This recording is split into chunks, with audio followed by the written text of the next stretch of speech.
The billionaire was about to lose everything at 8 a.m. until a broke waiter with a past spotted one line and quietly said, "Sir, this doesn't look right." The billionaire was about to lose everything at 8 a.m. until a broke waiter with a past spotted one line and quietly said, "Sir, this doesn't look right. My name is Marcus Reed. 3 years ago, I was a senior forensic auditor at KPMG, pulling down $180,000 a year hunting corporate fraud across 17 countries. Today, I pour coffee at Sullivan's Diner in Lower Manhattan for $4.25 an hour plus tips, and my biggest professional decision is whether someone gets wheat or white toast with their eggs. The fall from grace wasn't gradual. It was instantaneous. One day, I was testifying in federal court about a $400 million securities fraud case I'd helped build. The next day, I was being escorted out of the KPMG offices by security, my credentials revoked, my reputation destroyed, all because I'd made the mistake of accusing the wrong person's nephew of financial crimes. Bennett Reed, CFO of a mid-sized hedge fund, Ivy League education, family connections that reached into 3 different federal agencies, and the kind of confidence that comes from never facing consequences. I'd spent 8 months building an airtight case, showing how he'd created shell companies to hide losses and inflate returns. Fraud so blatant, it was almost insulting. Then his uncle, a senior partner at KPMG, made a call. My evidence disappeared. My report was lost in review, and suddenly, I was the problem, not Bennett Reed. Unprofessional conduct, overstepping authority, making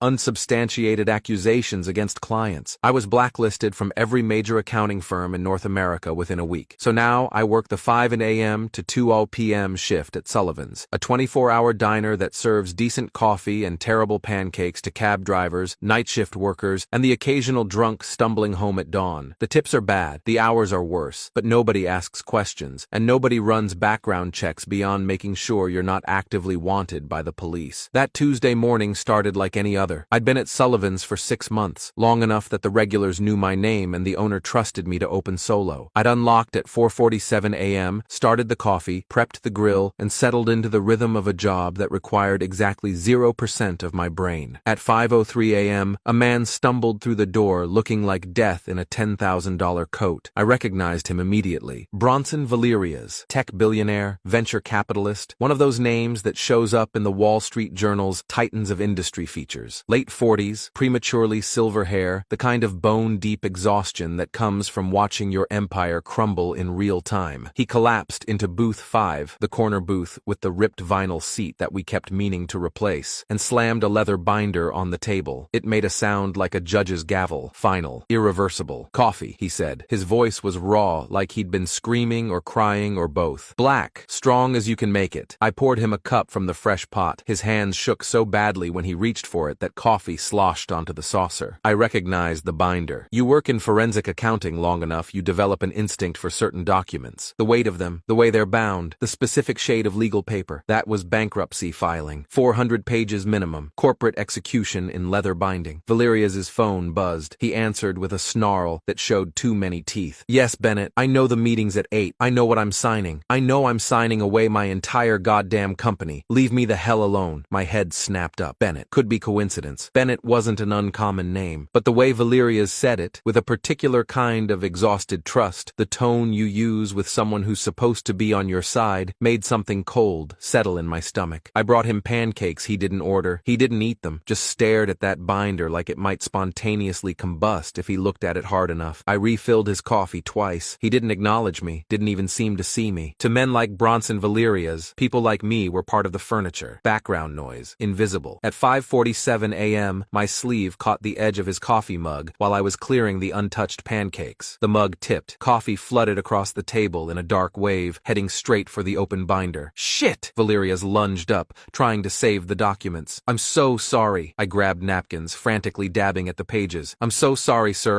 Then I saw it. Page 247. Schedule F. Creditors holding unsecured claims. Line item 17. Ethel Red Acquisitions, LLC. Claim amount $300,000. My blood froze. Time seemed to slow down. The diner sounds, the sizzle of bacon on the grill, the hum of the refrigerator, early morning traffic on the street outside, faded to white noise. I was staring at those words like they'd been written in my own blood. Ethel Red Acquisitions. I knew that name. I knew it like I knew my own social security number, like I knew the address of the KPMG office I'd been escorted out of 3 years ago. "Sir," my voice came out strange, hollow. "Where did this creditor come from?" Valerias looked at at me like I'd grown a second head. What? Ethel Red Acquisitions. The $300 million claim. Where did it originate? It's the debt that destroyed me. He laughed, bitter and sharp. The loan that came due at exactly the wrong time, that my CFO confirmed was legitimate. Why? His eyes narrowed. Why does a waiter care about my bankruptcy filing? I set down the coffee-soaked napkins carefully, met his eyes. Because 3 years ago, I investigated that exact company for fraud. Ethel Red Acquisitions is a shell corporation. It doesn't exist. Not as a legitimate entity. The diner went completely silent. Valeria stared at me. That's impossible. My CFO verified. What's your CFO's name? I already knew. I could feel it coming like a train in a tunnel. Bennett Reed. He's been with me for 18 months. Harvard MBA, impeccable references. Bennett Reed, I cut him off, is the one who buried my investigation at KPMG. He created Ethel Red Acquisitions to hide fraud at his previous employer. I had proof. 8 months of documentation. Then his uncle made it disappear and I got fired. Valerius's face went through several colors. You're saying my CFO, the man I trusted to save my company, is stealing from me? I'm saying he created a fake $300 million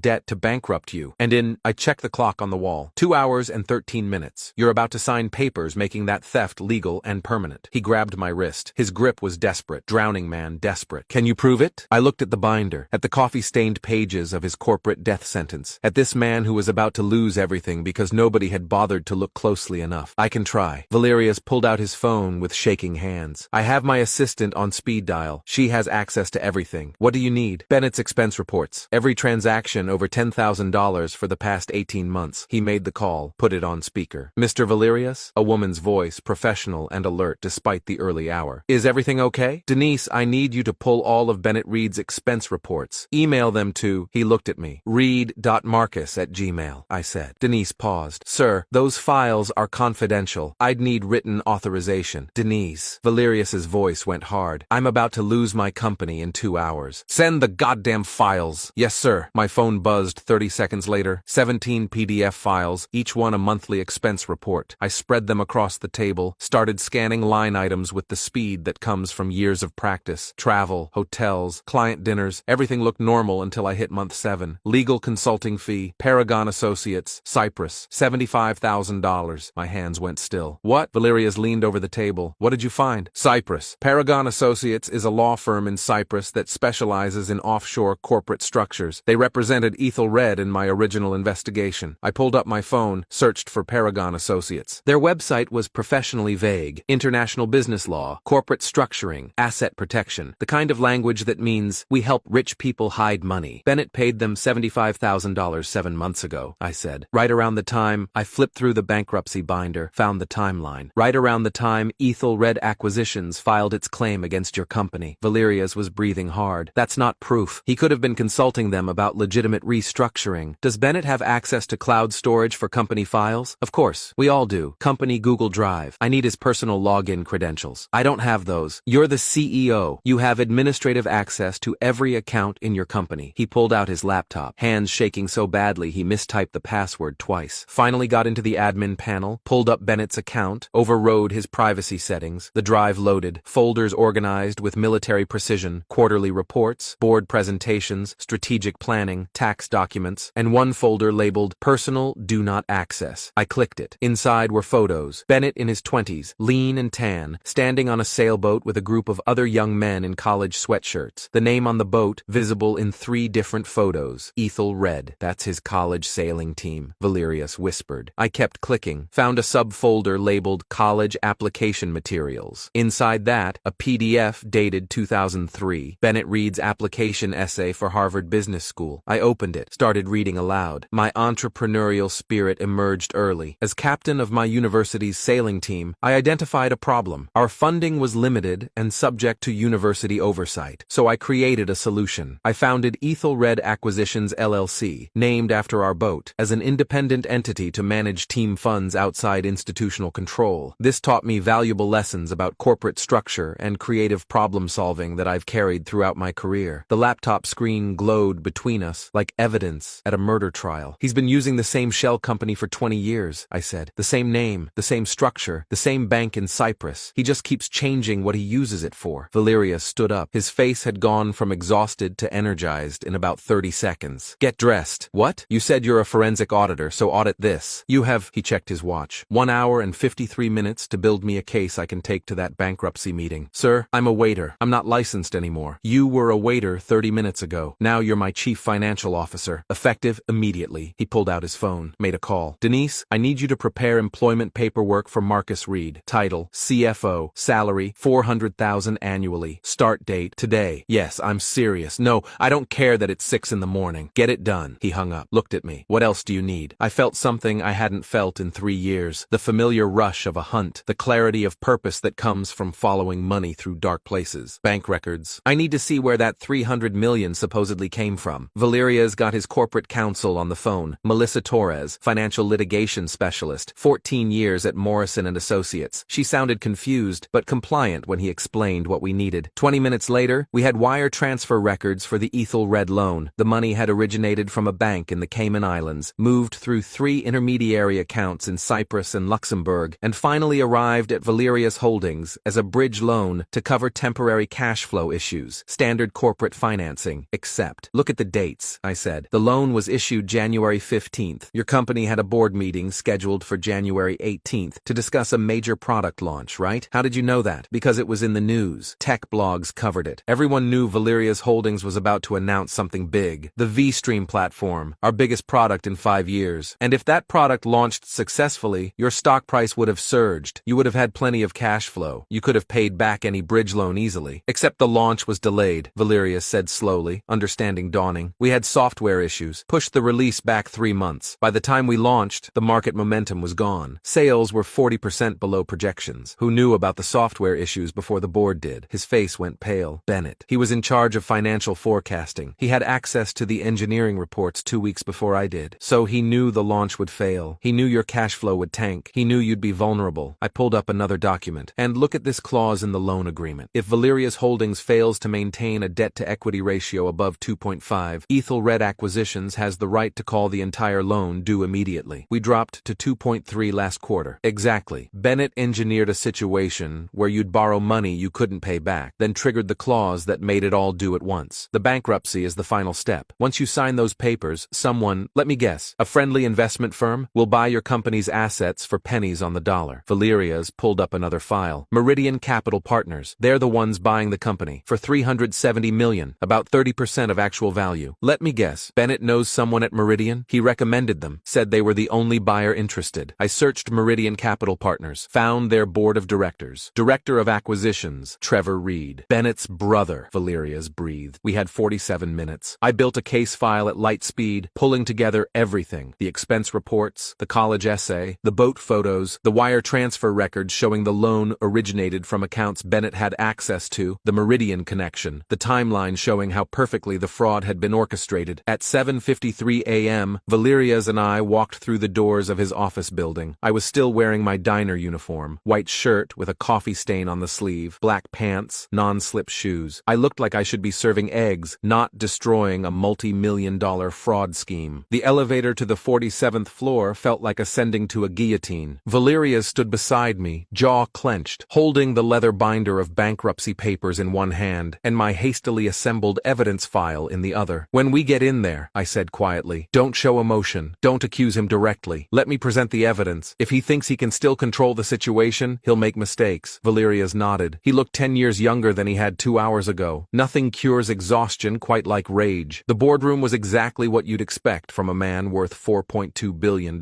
floor-to-ceiling windows overlooking Manhattan, a conference table made of reclaimed wood that probably cost more than a house, leather chairs arranged with mathematical precision. The morning sun poured through the glass, making everything look like it was on fire. Bennett Reed sat at the far end of the table. I'd seen his photo during my original investigation, but seeing him in person was different. Mid-30s, expensive suit that probably cost $4,000, Harvard-class ring, hair styled to look effortlessly perfect. He had the kind of face that made juries trust him. Open, honest, just distinguished enough to suggest competence without seeming threatening. He was flanked by 2 lawyers from Meridian Capital, Richard Knowles and Sarah Park, both partners at Ashford and Mitchell, 18 years and 12 years respectively. They wore matching expressions of professional sympathy. Bronson? Bennett stood, extending a hand, concern etched perfectly into his features. I know this is difficult, but it's the right decision. We've exhausted every other option. Then he saw me. His eyes flicked over my diner uniform and something cruel touched the corner of his mouth. You brought the help? This is Marcus Reed, Valerius said calmly, taking his seat at the head of the table. My new chief financial officer. The temperature in the room dropped about 20 degrees. Bennett's smile faltered. Just slightly. Just enough. I'm sorry, you're what? CFO. I hired him this morning. Effective immediately. Bronson, we have a bankruptcy meeting scheduled, which is why I need my CFO present. I stepped forward, still wearing my stained uniform, still carrying the smell of diner coffee and bacon grease. I set my evidence folder on the table. Mr. Reed, I said, meeting Bennett's eyes. You don't remember me, but I remember you. Recognition flickered across his face, then denial, then calculation. I'm sorry, have we met? KPMG, 3 years ago. I was the forensic auditor who caught Ethelred Acquisitions committing fraud. You buried my report. Got me fired. The lawyers tensed. Valerius leaned back in his chair, watching. Bennett's laugh was smooth, practiced. I think you're confused. I don't know anything about Ethelred Acquisitions. I cut him off. Named after your college sailing boat. The company you founded at age 22 to hide team expenses from university oversight. The company you wrote about in your Harvard Business School application essay. The company you've been using for 20 years to commit fraud. His face went white. I opened the folder, pulled out the first exhibit. Your college essay. Quote, I founded Ethelred Acquisitions LLC as an independent entity to manage team funds outside institutional control. Your words, Mr. Reed. The lawyers looked at each other. That was a student project, Bennett said, but his voice had lost its smoothness. A learning exercise that you continued using. I pulled out the next exhibit. Expense report from 7 months ago. Legal consulting fee to Paragon Associates in Cyprus. $75,000. Paragon Associates specializes in offshore shell companies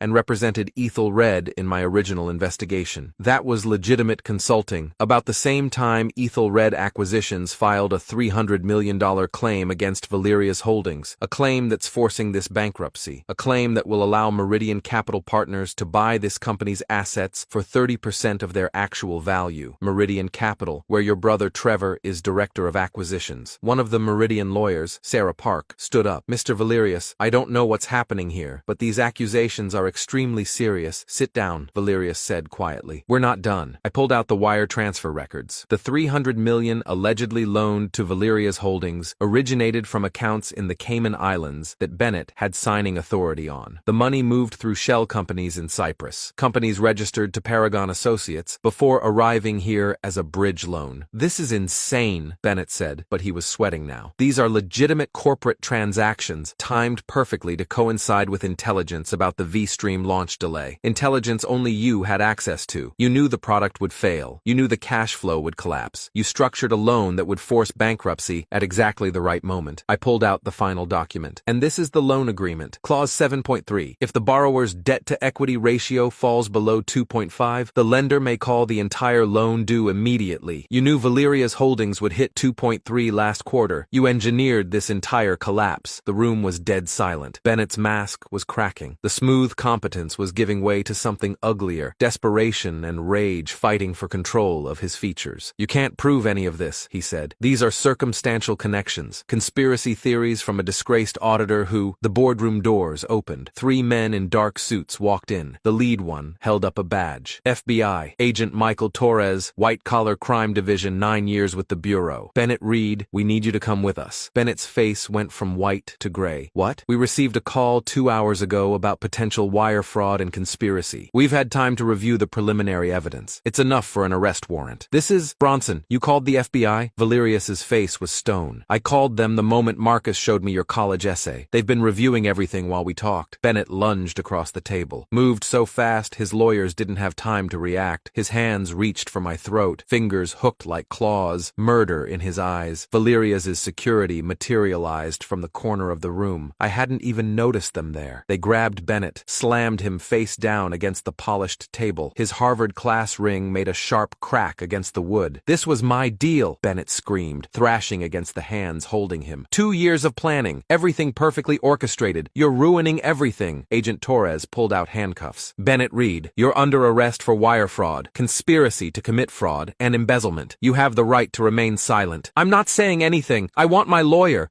They hauled him upright. His face was blotchy, tears and snot running down his chin. All the polish gone, just a man who'd gotten caught. His eyes found mine. Pure hatred burned there, the kind of rage that comes from being outsmarted by someone you considered beneath you. You're nobody, he snarled. A waiter, a reject. You destroyed me. I pulled the stained diner apron from my pocket, the one I'd been wearing 3 hours ago when I'd been nobody, when I'd been invisible, when I'd been just another minimum wage worker these men never bothered to see. I dropped it on the conference table in front of him. "You're right," I said quietly. "I'm just a waiter. $4.25 an hour. And I'm the one who caught you." The FBI agents dragged him toward the door. He was still screaming, still cursing, still denying reality as it closed around him like a fist. The door shut. The sound echoed in the enormous boardroom. Valeria's turned to the Meridian lawyers, who looked like they were trying to figure out how quickly they could exit. "Meeting's over. Valeria's Holdings is not bankrupt. It was being robbed. The debt is fraudulent. We'll be filing suit against Meridian Capital for conspiracy within the week. Mr. Valerius, we had no knowledge. Your director of acquisitions is Bennett Reed's brother. You'll want to get ahead of that before the FBI comes asking questions." They fled. Silence settled over the boardroom. Just Valeria's and me and the morning sun burning through the windows. $400,000, Valerius said. "That's what I offered you. CFO salary. That's generous, but it's insulting. You just saved my company. $3.2 billion in assets you kept out of a fraudulent bankruptcy. What's that worth to you?" I thought about it. About 3 years of pouring coffee, of being invisible, of watching my career burn while Bennett Reed kept climbing, about the satisfaction of watching him get dragged out in handcuffs, screaming. "I want my reputation back," I said. "KPMG blacklisted me. Your company just hired me as CFO. That's worth more than money." Valerius smiled. It was the first real smile I'd seen from him. "Done. And the $400,000. And a bonus. Let's call it $5 million for saving $3 billion. Fair? $5 million.